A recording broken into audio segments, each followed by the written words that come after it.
वाहिगुरु जी का खालसा वाहिगुरु जी की फतेह। भगवान श्री कृष्ण जी के प्यारे मित्र भगत सुदामा जी की साखी लैके आए हैं। भगत सुदामा जी एक ब्राह्मण से ते छोटे हुंदे ही श्री कृष्ण जी का बाल सखाई मित्र से। श्री कृष्ण जी ते सुदामा इकट्ठे ही सदीपन गुरु कोलों विद्या पढ़ते रहे सन। जिस समय सुदामा जी पढ़ते सन उस समय वह गरीब नहीं सन, पर महापुरुषों के बचनों का तीर कदे खाली नहीं जाता। इसके कंगाल होने जाने का कारण इसकी अपनी ही निक्की जही गलती सी। एक बारी सुदामा अपने खीसे विच छोलियां दे पुज्जे दाने पा के विद्या स्कूल विच गया होया सी। श्री कृष्ण जी नाल प्यार सी ते ओह इकट्ठे ही बैठे सन, पर एक मुठ छोलियां दे दाणियां दी कंजूसी ने उसनूं दलीदर भाव गरीबी दवा दिती।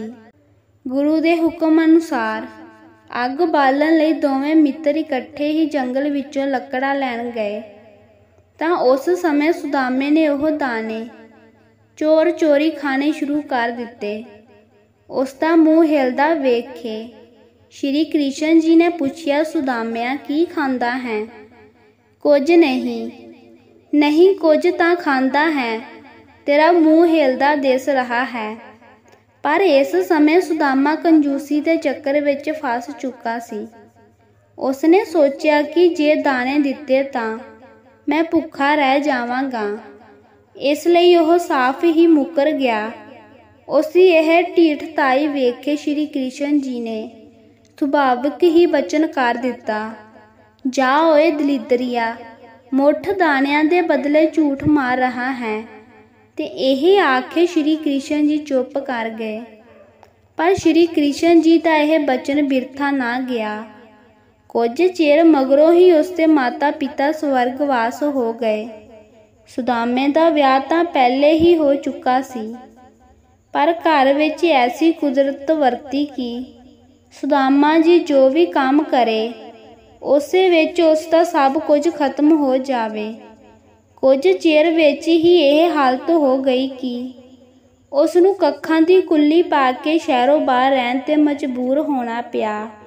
सुदामा जी ते उस समय इन्नी गरीबी आई कि दिन कटने भी मुश्किल हो गए सन। सुदामा जी ने तां संतोख धारण करके इस गरीबी दे दुख का टाकरा करना आरंभ कर दिता सी। पर घर वाली इस गरीबी की हालत तो डाढी तंग ते दुखी सी। भावें सुदामा ब्राह्मण सी, पढ़िया लिखिया सी ते ब्राह्मणा वाला पूजा अर्चा का सारा काम करन दे लायक सी, पर भाना ही ऐसा वरत्या कि सुदामा जी नूं कोई भी किसी समागम ते बुला के खुश नहीं सी। पर इस सब कुछ के बावजूद सुदामा जी अपने बचपन श्री कृष्ण जी के बाल सखा होण दीआं गल्लां आम तौर ते घर विच अपनी इस्त्री नूं धीरज ते शांति देण लई सुनाया करदे सी। श्री कृष्ण जी तां बचपन समय विंद्रावन विच रहिंदे सन, पर बाद विच कंस नूं मार के उन्हां ने कंस दे सारे राज भाग ते कब्जा कर लिया सी।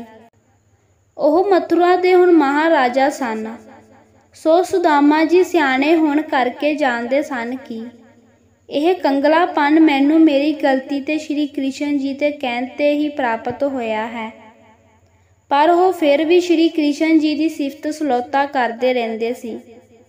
उस दियां गल्लां सुन के उसकी पत्नी ने कहना, तुसी ब्राह्मण हो, ब्राह्मणा दा काम है जाचना करके समगरी प्राप्त करना, इसलिए तुसी क्यों किसे कोल नहीं जांदे? घर बैठिया तां सानू किसे ने कुछ नहीं देन आउणा।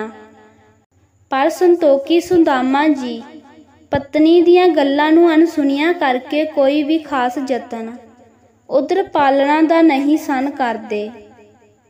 जो कुछ भी थोड़ा बहुता कदे कदे आ जांदा बस उसे नाल ही डट के गुजारदे ते तंगी तुरछी नाल दिन टपाई करी जांदे। पर उन्हां दी पत्नी उन्हां दे संतोख विच हर समय विघन पाउंदी, उन्हां नाल लड़दी ते मेहने देंदी ही रहिंदी सी।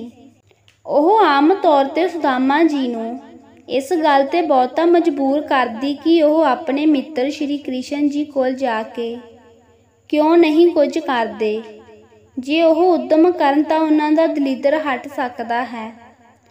सुदामा जी नूं यकीन सी कि उन्हां दी गरीबी नूं दूर करन दे श्री कृष्ण जी ही समर्थ हन, पर वह अपनी गरीबी उस भुल नूं भी जाणदा सी कि जिस करके यह गरीबी उस ते पेश पई सी। ਉਹ श्री कृष्ण जी के पास जाके कोई मंग करन तो झिझकदा सी, पर हर वेले दी तंगी ते मेहने सुन के अखीर सुदामा जी ने पत्नी नूं श्री कृष्ण जी पास जाण लई हाँ करवा ही दिती।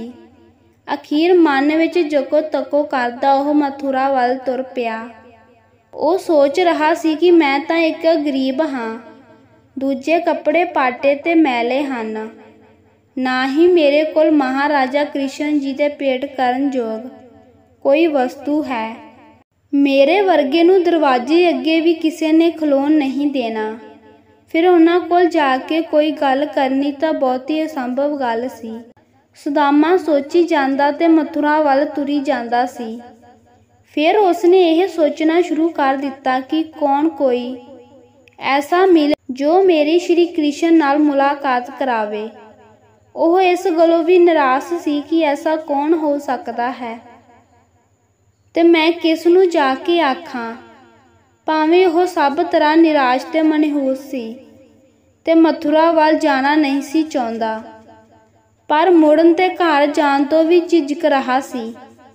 घर विच पत्नी सी जिसने आख के तंग कर छड्डिया सी कि जे श्री कृष्ण जी तुहाडे बाल सखाई मित्र हन तां फिर क्यों नहीं तुसी उन्हां दे कोल जाके अपनी गरीबी दी हालत नूं खोल दे। सुदामा जी आम तौर ते श्री कृष्ण जी दी सिफत करया करदे सी। उन्हां दी बहादरी, दलेरी, निरपैता दीयां गल्लां सुनाया करदे सी। कंस वर्गे जालम नूं मार के उस कोलों उग्रसैन कृष्ण जी दे नाने दे कंस दे पिता नूं छुड़ाउण दीयां गल्लां जिवें अपने मां प्यो नूं बचाया ते जेल विचों कढिया सी। यह सारियां गल्लां सुदामा जी बड़े प्रेम अते उत्साह नाल सुनाया करदे सी। पत्नी नूं श्री कृष्ण जी दीयां सिफतां सुन यह पूरा यकीन हो चुका सी कि जे सुदामा उन्हां नूं जाके मिले तां ओह जरूर ही इस दी मदद करनगे, धन ते पदार्थ दे के साडे रंग पुणे दा नाश कर देणगे। ते इसे लई ओह सुदामा जी नूं श्री कृष्ण जी पास जाण लई बार बार कहंदी सी।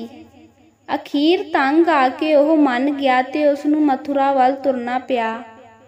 पर हुण तुरन मगरों रस्ते विच उस दीयां सोचां वधदियां ही गईयां। उस नूं श्री कृष्ण जी नाल मिल सकण दा रस्ता नहीं सी लभ रहा ते पिछे पत्नी दा झगड़ा ते कुपत नज़र आ रहा सी। सुदामा डूंघियां सोचां विच पिया मथुरा विच जा पुजा। पुछदा पुछांदा सुदामा श्री कृष्ण जी दे राज दरबार लगन वाली थां दे सामने पुज गया। दरवाजे दे नेड़े होण दा हुण उस नूं हौसला नहीं सी पैंदा। कदे अपने मैले ते पाटे पुराने कपड़े वेखदा ते कदे सामने दरवाजे दे दूरों ही कदे एक पासे कदे दूजे पासे चलिया जांदा। दरवाजे दे अगे दो पहरेदार खड़े उस नूं देख रहे सन। इन्ने नूं भगवान श्री कृष्ण जी दरबार विच पुजे ते सिंघासन ते सुशोभित हो गए। होर दरबारी भी दरबार विच पुज चुके सन। सिंघासन ते बैठदे ही भगवान श्री कृष्ण जी दी नज़र बाहर राज द्वार दे अगे चक्कर कट रहे सुदामे वाल चली गई। श्री कृष्ण जी ने भावें कई सालां मगरों सुदामे नूं देखिया सी, पर उन्हां दी तीखण बुद्धि ते नज़र तत्क्षण ही इस मैले सधारण जहे कपड़ियां वाले सुदामा जी नूं पहचान लिया। पुरानी याद उस समय चेते आ गई। ओह समा चेते आ गया जदों संदीपन गुरु कोलों सुदामा ते श्री कृष्ण जी पढ़िया करते सन। उस समय बाहर खलोते संतरी नूं श्री कृष्ण जी ने कहा कि वह बाहर फिरदे उस मैले जिहे कपड़ियां वाले नूं बड़े आदर नाल साडे पास लै आवो। ਆਹ ਨਿਰਾਸ਼ਾ ਵਿੱਚ ਡੁੱਬੇ ਸੁਦਾਮੇ ਨੂੰ ਜਦ ਪਹਿਰੇਦਾਰ ਨੇ ਅੰਦਰ ਦਰਬਾਰ ਵਿੱਚ ਜਾਣ ਲਈ ਕਿਹਾ ਤੇ ਦੱਸਿਆ ਕਿ ਮਹਾਰਾਜਾ ਕ੍ਰਿਸ਼ਨ ਜੀ ਤੁਹਾਨੂੰ ਬੁਲਾ ਰਹੇ ਹਨ, ਤਾਂ ਸੁਦਾਮੇ ਦੇ ਹਿਰਦੇ ਅੰਦਰ ਉਹ ਖੁਸ਼ੀ ਦੀ ਲਹਿਰ ਉੱਠੀ ਜਿਸ ਨੇ ਉਸ ਨੂੰ ਮਸਤ ਤੇ ਬੇਖੁਦ ਜਿਹਾ ਬਣਾ ਦਿੱਤਾ। ਸ਼੍ਰੀ ਕ੍ਰਿਸ਼ਨ ਜੀ ਦੇ ਦਰਬਾਰੀ ਵੇਖ ਰਹੇ ਸਨ ਕਿ ਇਹ ਕੌਣ ਹੈ ਜਿਸ ਦਾ ਸ਼੍ਰੀ ਕ੍ਰਿਸ਼ਨ ਜੀ ਨੇ ਇੰਨਾ ਮਾਣ ਤੇ ਸਤਿਕਾਰ ਕਰ ਰਹੇ ਹਨ, ਜਿਸ ਦਾ ਸ਼੍ਰੀ ਕ੍ਰਿਸ਼ਨ ਜੀ ਇੰਨਾ ਮਾਣ ਤੇ ਸਤਿਕਾਰ ਕਰ ਰਹੇ ਸਨ। ਨਾ ਇਹ ਕੋਈ ਰਾਜਾ ਲੱਗਦਾ ਹੈ, ਨਾ ਹੀ ਵਿਦਵਾਨ, ਇਹ ਤਾਂ ਕੋਈ ਬਹੁਤ ਗਰੀਬ ਜਿਹਾ ਬੰਦਾ ਹੈ। ਪਰ ਸ਼੍ਰੀ ਕ੍ਰਿਸ਼ਨ ਜੀ ਇਸ ਨਾਲ ਇੰਨਾ ਪਿਆਰ ਕਿਉਂ ਕਰ ਰਹੇ ਹਨ? ਦੇਖੋ ਕਿਵੇਂ ਉਸ ਨੂੰ ਬਾਹਰੋਂ ਲਿਆ ਕੇ ਆਪਣੇ ਸਿੰਘਾਸਨ 'ਤੇ ਬਿਠਾਇਆ ਹੈ।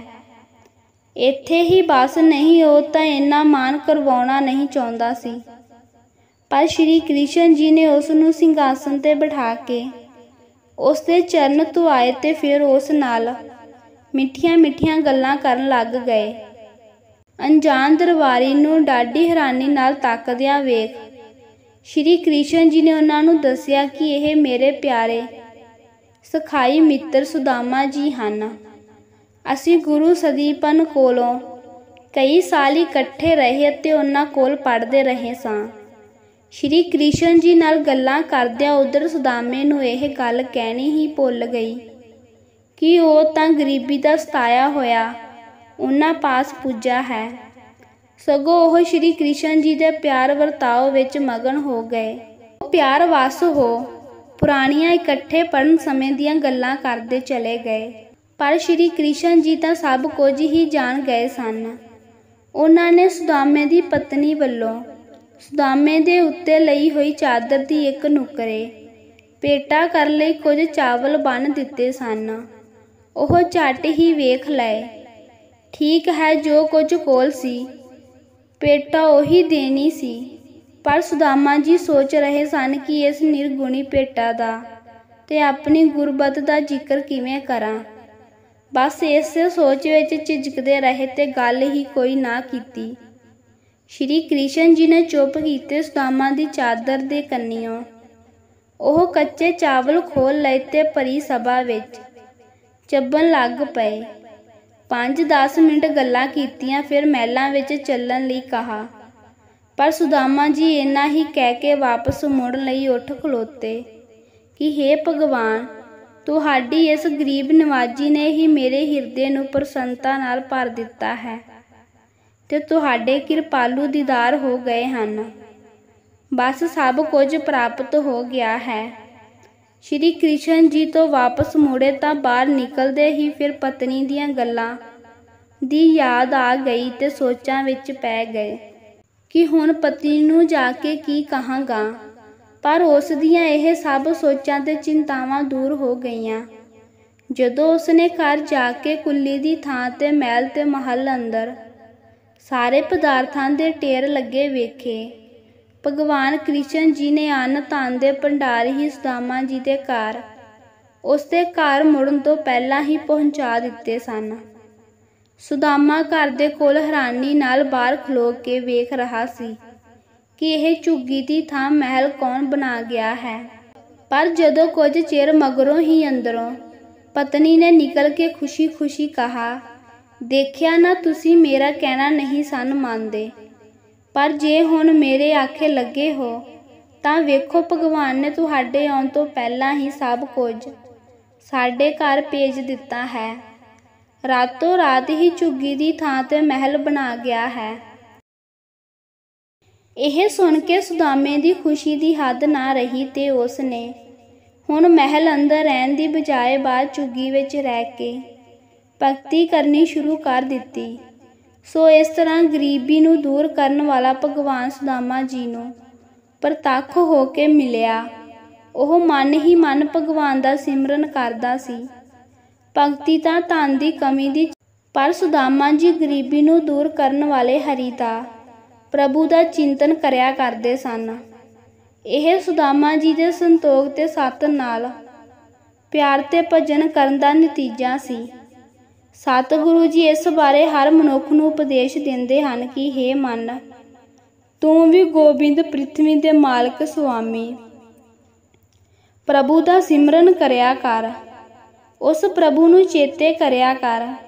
ਜਿਵੇਂ ਸੁਦਾਮਾ ਜੀ ਦਾ ਰੰਗ ਪੁਣੇ ਦਾ ਰੋਗ ਪ੍ਰਭੂ ਨੇ ਦੂਰ ਕੀਤਾ, ਉਸੇ ਤਰ੍ਹਾਂ ਤੇਰੇ ਰੋਗ ਦੁੱਖ ਤੇ ਕਲੇਸ਼ ਵੀ ਮਿਟ ਸਕਦੇ ਹਨ। ਇਸ ਲਈ ਪ੍ਰਭੂ ਦਾ ਸਿਮਰਨ ਕਰ ਤੇ ਸੁੱਖਾਂ ਨੂੰ ਪ੍ਰਾਪਤ ਕਰ। ਇਸ ਦੁਨੀਆ ਦੇ ਸੁੱਖ ਵੀ ਮਿਲ ਜਾਣਗੇ ਤੇ ਅੱਗੋਂ ਵੀ ਮੁਕਤ ਪਦ ਪ੍ਰਾਪਤ ਮਿਲੇਗਾ। ਵਾਹਿਗੁਰੂ ਜੀ ਕਾ ਖਾਲਸਾ, ਵਾਹਿਗੁਰੂ ਜੀ ਕੀ ਫਤਿਹ।